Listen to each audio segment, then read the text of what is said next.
Ici Marie-Louis Leroux, et sur ma chaîne, je vous parle de personnalités célèbres. Cela peut être des stars contemporaines ou des figures célèbres du passé. Abonnez-vous si ce sujet vous intéresse.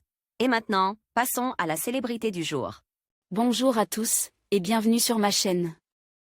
Aujourd'hui, je vais vous plonger dans l'univers fascinant de Hedi Slimane, un créateur qui a marqué l'industrie de la mode par son style audacieux et sa vision unique.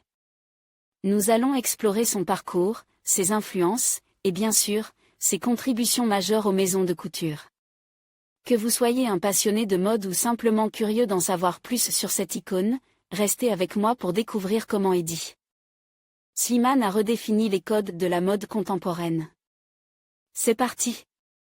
Photographie et stylisme, toute sa vie, Hedi Slimane, né le 5 juillet 1968, oscillera entre les deux. Il découvre ainsi la photographie à 11 ans et crée ses vêtements à 16 ans. Puis il suit une formation à l'Institut d'art de Michelet, la Sorbonne et à l'École du Louvre.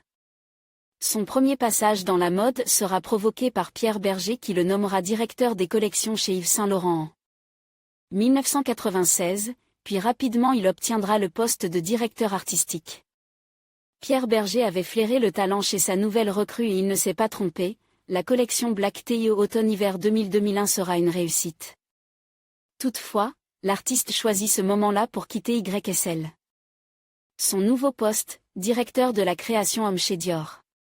Son style, tendance skinny, plus rock, blanc et noir, est désormais facilement identifiable et gagne le grand public.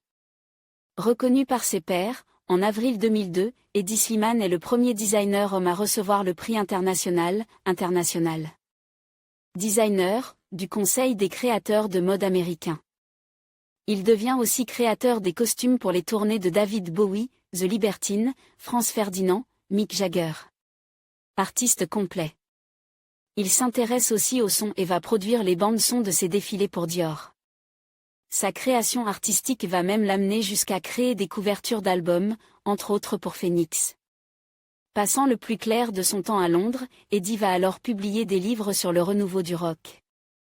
En 2006, il invente aussi le blog photographique qu'il appelle The Diary. Accaparé par ses nouvelles occupations, il décide alors en 2007 de ne pas renouveler son contrat Dior Homme, arrivé à échéance. Il profite de sa liberté nouvelle pour revenir à la photographie. Il créera aussi ses propres expositions. En 2010, une nouvelle vie débute pour l'artiste qui part s'installer à Los Angeles.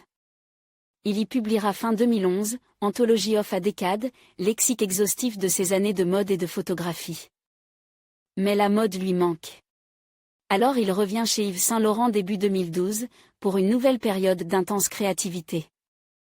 Début avril 2016, le départ d'Hedi Slimane de la maison de couture Yves Saint Laurent est officialisé.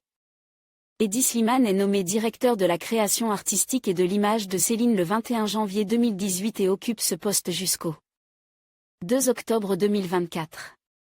En conclusion, Hedi Slimane est sans aucun doute une figure emblématique de la mode contemporaine. Son influence s'étend bien au-delà des collections qu'il crée, redéfinissant les codes du style et de l'esthétique. Que ce soit chez Dior Homme ou à la tête de Saint Laurent, son approche audacieuse et son sens aigu du détail ont marqué l'industrie.